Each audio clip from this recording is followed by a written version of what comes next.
welcome to another pen video from me, Penultimate Dave. So I have here another flashback review, and this is of my Visconti Homo Sapiens, and this is the London Fog. And this is a pen, I'm just double checking, this is a pen that I've had now for about 7.5 years, and this is a pen that I really do like. So I thought I would do a flashback on this. This was actually my first Grail pen. I went very quickly when I started in the hobby in June 2016. I bought this in November 2016. So if you think about that, that's actually, it's about 8 years actually, not 7.5 years. I was thinking it was 7.5, but no, it's getting on almost for 8 years. This was the first pen. I remember watching videos from both Stephen Brown and Brian Goulet at the time, and this was the pen that I really wanted. Up until this point, I'd only spent a very small amount of money on pens. I think the most I'd spent was probably around about £150. I have got my initials on this one. I can put the normal Visconti finial back, though, on this pen. But this was at least, I want to say, probably 3, 4, 5 times as much as my most expensive pen at the time. And I'd seen these videos from Brian Goulet and Stephen Brown, and I really wanted this. And I reached out to a retailer. I searched low and high, and there was a retailer called Pure Pens in the UK, and I was lucky to message them, and Ross came back and said that he had actually one of these in stock. I said I really want a medium nib because I was into medium nibs, still am, but unfortunately he only had a fine nib. But he did say that he had a medium nib in the Florentine Hills, and he could swap the nibs over. And because I'd only really been in the community for since end of June, July, August, September, October, about 4.5 months, I thought swapping nibs was going to invalidate the warranty. So I said, no, actually, you know what, just leave the fine nib on there and ship it to me. And I paid him, and he shipped me this beautiful pen. And I remember opening the box on this pen. It was quite a heavy wood lacquer box, like a lot of Viscontis have been in the past. And this beautiful pen came out, and I was so in awe of the pattern that I had here that you can see there. So this isn't inked up at the moment, but I liked it so much, and I did ink it up, and I inked it up, I think, with Waterman, the Florida blue, the regular blue, and I loved how it wrote, so much so that I actually got onto Ross the same day. Like, it arrived in the morning. I got onto him, I think around lunchtime, early afternoon, and said, okay, do you still have the Florentine Hills in the medium nib? And he said, yes, I do. Why? I said, can I have that one as well? So within the space of 2 days, I bought 2 pens, 2 Grail pens. And that's, I think, really what caused me to go on the slippery slope with not only Visconti, but in the fountain pen community as well. But yes, I have had over 80 Visconti, so I think the London Fog was one of the Grail pens I really wanted. I hadn't really known about the Florentine Hills until that point. I also wanted the Visconti Opera Master Crimson Tide, which I managed to add eventually, second hand from somebody that was selling one in the US, and I managed to reach out to a friend, a retailer, who managed to buy it on my behalf, and he then shipped it to me, and I paid him. But this was the first of the 2 Grail pens. Actually, I think probably the Opera Master Crimson Tide was the most beautiful one that I wanted, but this was not far behind. So I was glad I was able to pick this one up when I did. This came with the standard hook safe lock mechanism here. It is a double reservoir power vac filler, and it came with a 23 cat palladium fine nib, and this nib writes perfectly out of the box. It's wet, it's juicy wet, it's bouncy as well. 23 cat palladium nibs. This is what sold me down the road on Visconti nibs and 22 cat palladium nibs. At that point, Dante Del Vecchio was head of Visconti. It was a shame that he did eventually leave Visconti. I wonder what could have happened if he had remained at Visconti. What other beautiful designs they would have come out with. It's not to say Visconti has lost their way, but they certainly have a little bit, I would say.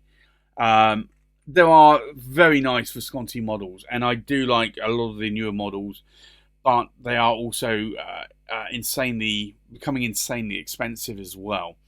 So, very glad that I have the London Fog here. Like I said, it is a power vac filler. You can post the cap on that pen as well if you want to. I typically do not. I do find, though, that the size of this pen in my hand is the perfect size for me. I like that the section is concave as well. And it really has been a slippery slope. I have bought a lot of these Visconti Homo Sapiens models in the past because I really, really, really do like them. More so, I've gone to a Noto more recently and been liking their nibs. They're made by Bock. They are very wet writing nibs, most of them. Very similar to the older 23 cat palladium nibs. Maybe not quite as bouncy. The 23 cat palladium nibs were a little bit hit and miss. I know a lot of reviewers at the time used to complain about it. I remember Matt Armstrong at the Pen Habit. He complained a lot about it. I remember Stephen Brown has complained a bit about it as well. You could get very bouncy, flexy 23 cat palladium nibs and also some very stiff, rigid palladium nibs.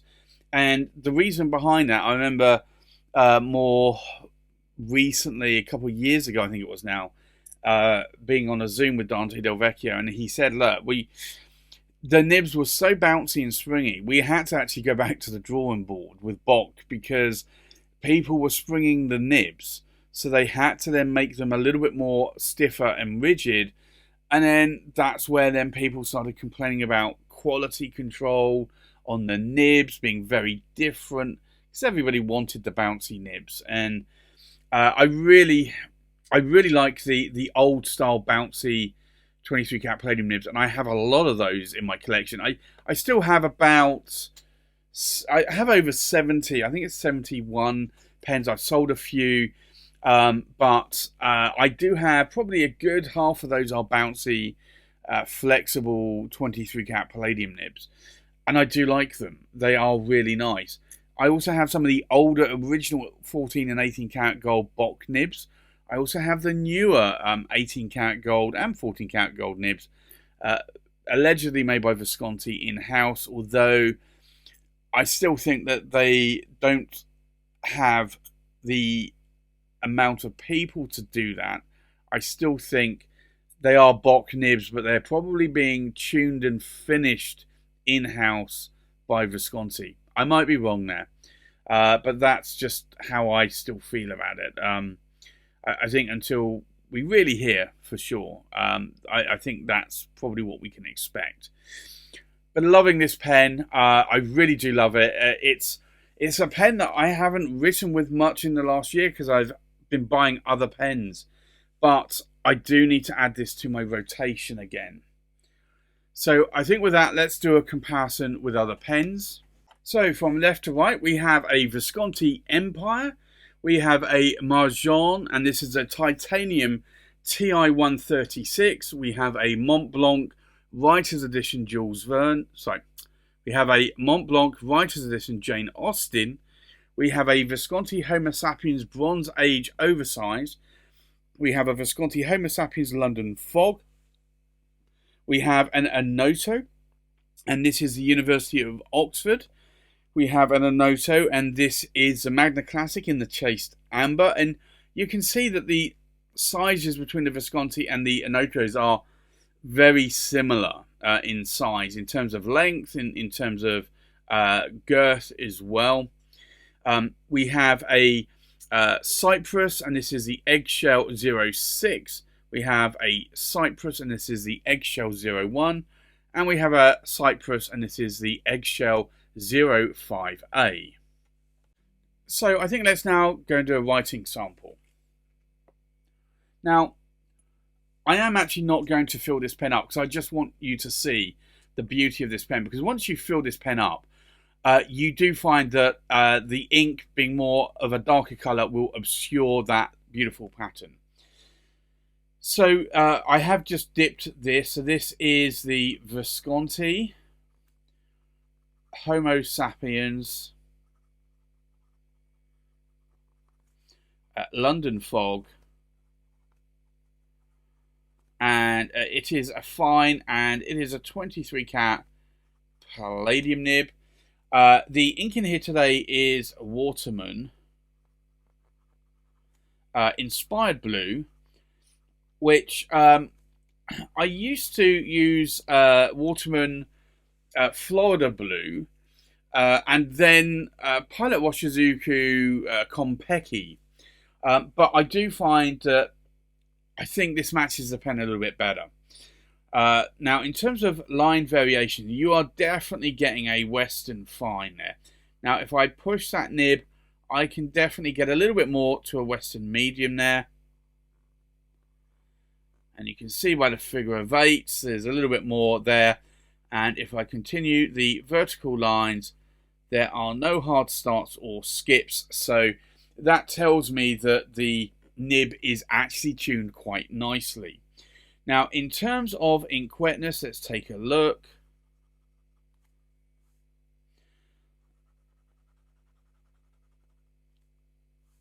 You can see that this is quite a wet pen. Now, it normally would actually be a little bit wetter because, strangely enough, the Waterman Inspired Blue is a little bit more on the drier side. So if I were to put Konpeki in there, I think if you checked back on my original unboxing review video, it probably would have been a bit wetter.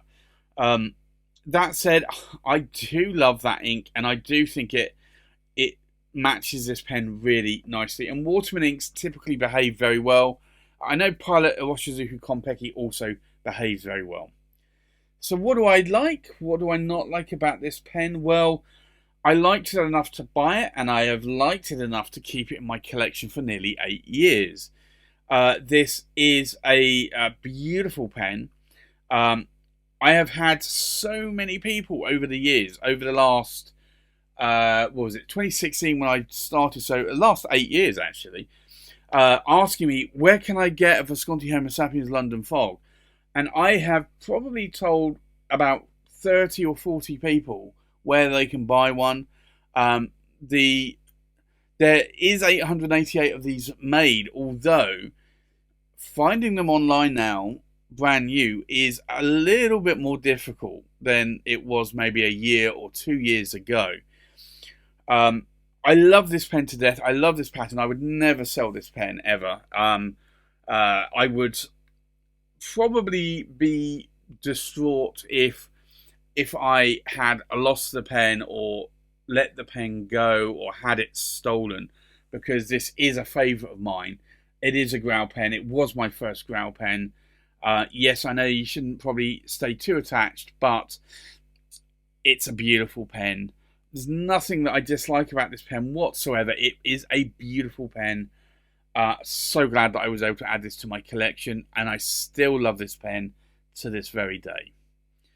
So there you have it. That's my flashback review of the Visconti Homo Sapiens London Fog in a fine 23 cat palladium nib. Thanks for watching. Please like, comment, subscribe, and I'll see you on the next pen video. Bye bye.